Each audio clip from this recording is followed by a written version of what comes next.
Hey everyone, and welcome to my walkthrough for the 6th Circle Savage. Before you get started with the fight, you'll want to take some spread positions. You want to take the corners as these spread positions, and you'll want to have one tank and healer in each corner, and also one DPS in each corner. Ideally, you'll also want to pair together ranged and melee players, just going to make it a little bit easier for one of the mechanics. Outside of that, you'll also want to take 2 light party stacks, left and right. Just make sure you have one healer in each group, and then you've pretty much got everything that you need to get started with the fight.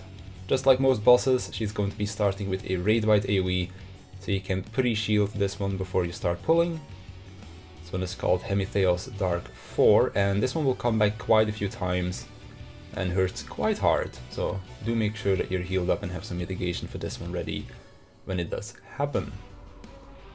Then we go into the tank buster called Chelic Synergy. Now the tank buster itself has 2 different variations. You have Chelic Synergy, which hits the main tank and is a shared damage tank buster, so you need to make sure that you either use a tank invuln for it or you stack together.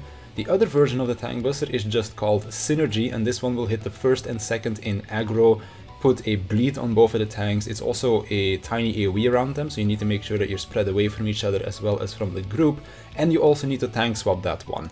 Those are the 2 different versions of the tank buster. The first 2 times it happens, it's fixed which one it's going to be, but for the remainder of the fight, I do believe it's completely random which one of the 2 tank busters that you're going to be getting. So Chelic Synergy, stack together, Synergy, spread away from each other, and tank swap. And then also make sure that your healers do heal your tanks, because they will get a bleed when they get hit by it. And even using a tank invul will not negate the bleed's damage. So after that, she's going to be jumping middle. Aetheric Polyominoid is going to signify that she's going to be spawning some purple AoEs on the corners of the map. Now for this one, this is always fixed. One of them is going to be in a corner, one of them is going to be on one of the middle tiles, and it's always going to be either, if this one is in the corner, this one will be in the middle. If this one is in the middle, then this one will be in the corner. Simple as that. Unholy Darkness is going to be targeting both of your healers with a shared damage, so that's why we need to go left and right into our light party groups. And then we have Exocleaver. This one will hit twice. First time it's going to be hitting on where the AoE indicators are. The second time it will hit where there are no AoE indicators. So simply just move into the AoE to dodge this one. First hit of the Exocleavers will also resolve at the same time as these purple tiles resolve. So just you can move in to wherever you want, as that AoE will have resolved. And then of course make sure that you stay there for the second set of Exocleavers. After this we get Pathogenic Cells. This will be targeting all of your players from 1 to 8, and this will target them with a very wide cleave. Now the cleave is about as big as a quadrant of the arena, so to just make it easy for the other players to dodge, try to stand in the exact middle of the tile so that your cleave actually takes up the whole quadrant, so that you can use the arena to dodge this. For the other players, very simple, either you just do a Mario Kart, you just rotate around the boss, dodging the AoEs as they go off, or you can do what I did, stand next to one of the tiles and then move in. That way you can also dodge it, and then of course go from 1 to 8. After this is done, make sure that you heal up as we go into the next mechanic.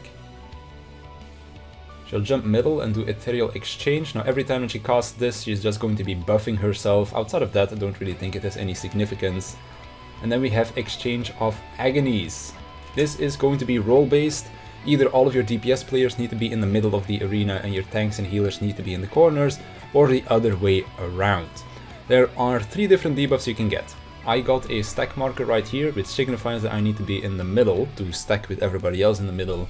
You can get a donut AoE, for which you also want to be in the middle, or you can get a orb, which is going to signify that you have a very big AoE on yourself as the timer expires. So the way how we did this, if you have circle or if you have AoE, you stand in the middle. If you have orb, you stand in your predetermined position in the corner of the map. Now, for the people that are tethered together over here, they are going to be switching their debuffs. So for me, I have the stack right now, but I will get an orb when the tethers resolve. So I still need to go to the corner of the map. But as I said before, it is role-based, so if one person can identify what debuff they get, they can call out DPS middle, tank healer away, or tank healer middle, and then DPS into the corners or something like that. Together with this, we get Choros Ixou, which is going to be these two hands glowing. This will either hit the sides of the map first and then front and back second, or it will hit front and back first and then sides second. Every time she does this mechanic, she will do it twice, so you always need to make sure that you dodge into the safe spot after she does that. So first one goes off. You can also use the arena for this. This goes right through the middle axis of the arena, so if you like draw a line through the middle of the arena from the corners, then you can just stand left and right of that line. So slightly to the right over here for the first hit, move to the left for the second hit. Always happens twice. And then going back middle to stack up for heals and shields. Then we get Synergy, so this is a normal tank buster, hits both of the tanks and you need to tank swap, as you can see right there. And then also make sure you keep healing your tanks, as they do have a bleed on them right now. Another Hemitheos Dark 4, so make sure that everybody's healed and has some mitigation.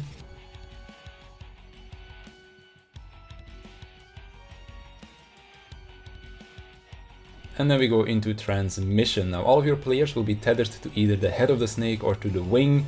You can also see it by the character model, so some people will have a snake attached to them, some people will have a wing attached to them, and you can also look at your debuff. So there's 3 ways to see what you have. Very simple. If you have a snake, you will do a cleave in front of you when the debuff resolves. If you have a wing, you will do a cleave behind you when the debuff resolves. All you really need to do is point these outwards of the arena to not hit any other players. Together with this is going to be another set of cleaves. So she's going to do Choros Ixou. This time it's sides first, so we go front and back.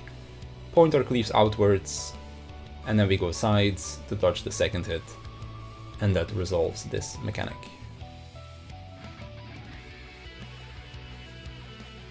She's gonna be buffing herself again. And then another Polyominoid Sigma, which is going to be spawning those purple tiles. Now for this one, we are stacking in the middle of the arena to bait AoEs. She's gonna do Dark Dome, and this is going to be spawning big AoEs underneath all of our players' feet, so that is why we are stacking in the middle of the arena, as we can then move to the 4 inner corners of the, or 4 inner tiles I should say, of the arena, to dodge the mechanic. Now for this one, we have again got our plus tiles, but this time around we also have cross tiles. The way how these will end up is the plus tiles will always be in the corners of the map, meaning that you only have the 4 middle tiles to work with. Now the way how you dodge this is you pay attention to the one that is not in a corner. This is going to be switching with a cross, and you want to position yourself below this cross that's going to end up here. That means that the 1 tile or the 2 tile are your 2 possible safe spots. Then you need to go look where the cross ends up in the corner, as that will be ruling out one of those 2 tiles. So if this one ends up on 3, that means that the 3 tile as well as the 1 tile is not safe, so that leaves us with 2. And that is then going to be where we want to be going. So Dark Dome finishes casting, we all move to the 2 tile, they switch over, and then as you can see we have the cross right here, so we have 1 or 2 as possible safe spots, because over here 4 is ruled out by the cross tile. And then we have down here on 3 our second cross, which rules out the 3 tile as well as the 1 tile, meaning that we are left with 2 as our safe spot. And then of course you want to move out of the middle, because that is where we dropped those dark domes.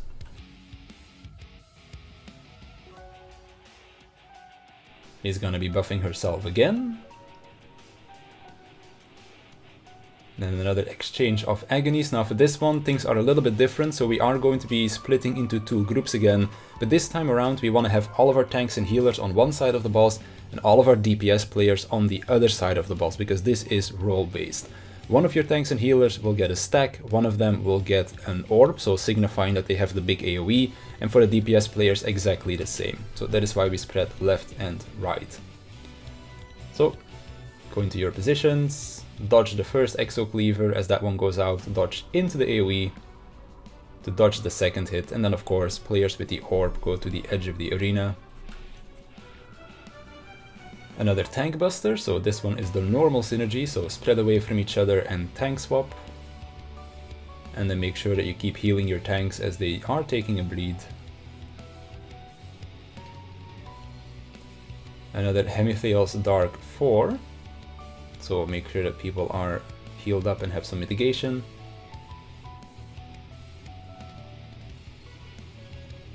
Another Aetherial exchange, so the boss is going to be buffing herself again. Polyominoid Sigma is going to be spawning the purple tiles again. And this time around is going to be with Unholy Darkness, so with your healer stacks. Now for this one there are 2 save spots, so you can do it like before where you have one group go left, one group go right. In our case we just called out one of the save tiles and we all ended up stacking there, because it's possible to fit both of the group shares into one tile as well. So you can do it either way, whichever is easiest for you. In this case you just want to see where they end up. Plus markers are once again going to end up in the corners, and the cross tiles are this time around both going to end up in the middle of the arena. So you just need to see where they go. Now this one is going to go here on 4, meaning that our 4th tile is going to be safe, because the one on 3 is also going to end up next to that. You know what, I'll just let it roll out. And then you can see where they end up as I get a better view of how the tiles are going to go. So as you can see right here, both of the cross tiles are next to each other, which means that 4 is safe, 1 is ruled out by this left cross, 3 is ruled out by the right cross, so that means that 4 and 2 are going to be our 2 save spots, as of course the plus markers are in the corners, meaning that we can only use the middle tiles of the arena. And then stack together with your healers, and then that is the end of that mechanic. Then we go into Dark Ashes. For this one is the reason why we have melees and range together on the corners, as everybody will get an individual AoE. Make sure that you also dodge the Choros Ixou, so in this case we start front and back, and then we move over to the sides after the first explosion goes out. And then we can move middle again for some heals.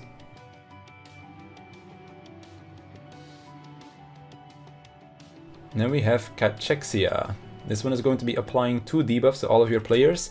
The left debuff will always be purple, and this one signifies the timer that you're going to be having for this mechanic. The right debuff signifies the color, which is going to be a purple or a green one.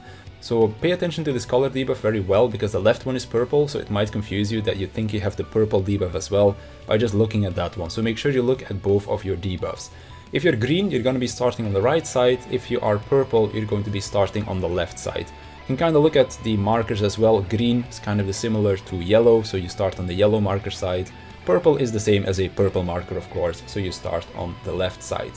In terms of your timers, you have 4 different ones. You have 8 seconds, 12, 16 and 20. And the way how we're going to be spreading around is like this. So how does this all work? Well, the timers signifies when an explosion is going to be happening on your character. So you want to make sure that you're away from people, as this puts a vulnerability up on that player. Second thing that's going to be happening is the boss herself is going to be targeting the 2 closest players with an AoE attack. So you need to make sure that you take that AoE attack without having a resistance down. So that is why we are going to make it so that our 20-second debuff players take the first hit, and then we go 8, 12 and 16 for the second, third and fourth hit. Reason why we're spread out like this is so that nobody hits each other, and after the first and second explosion go off, the first player is going to rotate down to the second player, so that our fourth player can just easily move out without accidentally clipping the person that needs to go switch in with their AoE. So you'll see that happening in just a second as well. So first explosion goes out, second explosion goes out, they rotate down, third explosion goes out, and then the first inner explosion goes. As soon as this inner explosion goes, those 2 people rotate to north, as they will now explode as well. And this is why we make the person from 1 rotate down, so that they don't accidentally get clipped by this AoE, as they are moving in and the fourth player is moving out. So they take the close, and then you just rotate, so player with the second timer and then with the third timer rotate in.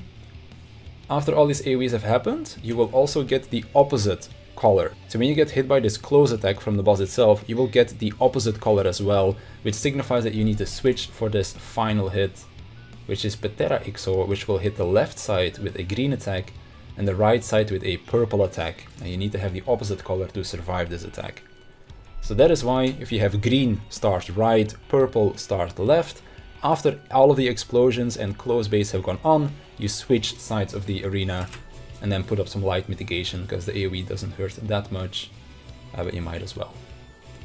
Another tank buster, this one is Chelic Synergy, which means that both of our tanks need to stack together, or use a tank invuln, And of course, if your tanks stacked together, you also need to make sure you heal both of them, as both of them will have a bleed.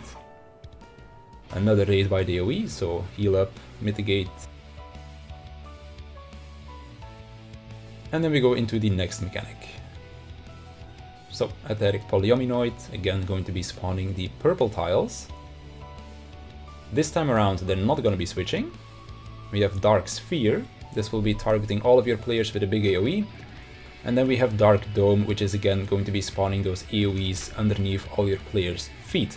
As soon as the first AoE resolves, the purple tiles will also resolve, and then you just need to make sure that you dodge away from where you were standing to dodge the Dark Domes. So everybody needs to be away from each other in one of the safe spots and then move. She's gonna be buffing herself again with Aetherial Exchange.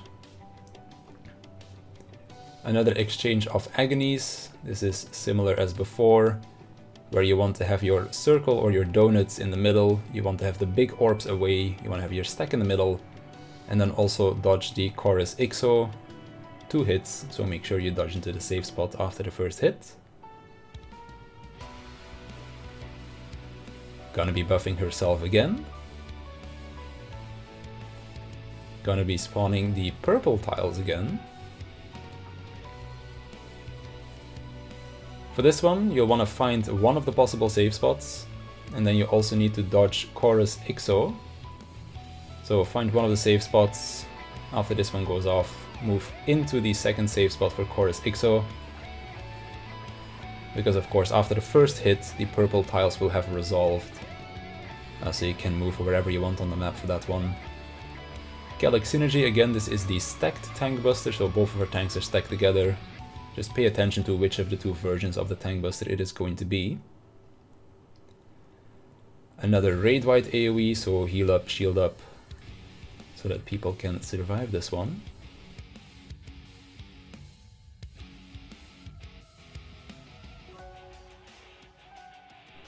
Another Cachexia, so this is again the green and the purple debuffs. Green go right, purple go left. This time around there's no switching of the debuff.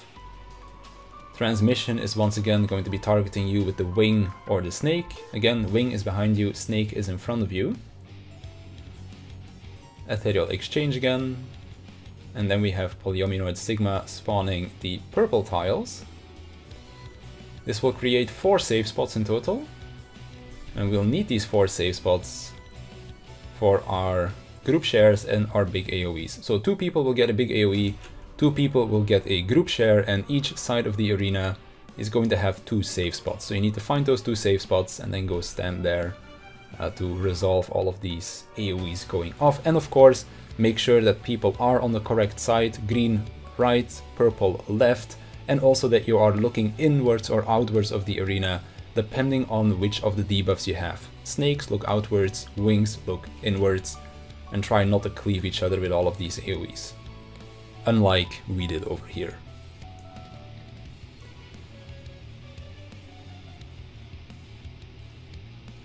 After this, we get another set of purple tiles. This is going to be with Dark Dome again, so stack middle for this, and then move into the safe spot. As you can see, we didn't really stack, because it was a bit hectic at this point trying to recover the pull. And that's going to be that. Another set of purple tiles. So pay attention where they are. And then another Choros Ixou. So again, find a safe tile to dodge the first hit, and then you can move wherever you want for the second hit as you are dodging that one. And then we get one more tank buster. This one is going to be the separate one, so both tanks away from each other and tank swap. And then again, healers, make sure you heal the bleeds that come afterwards. And then I believe that all that is left of the fight is 2 more raid-wide AoEs before we go into the Enrage, but we did not see past this point. So that's going to do it for the 6 Circle Savage. If you have any more questions about the fight, then feel free to leave a comment down below, and I'll definitely get back to you. But for now, I want to thank you for watching. I want to thank my Patreons for their support, and I'll see you in the next one.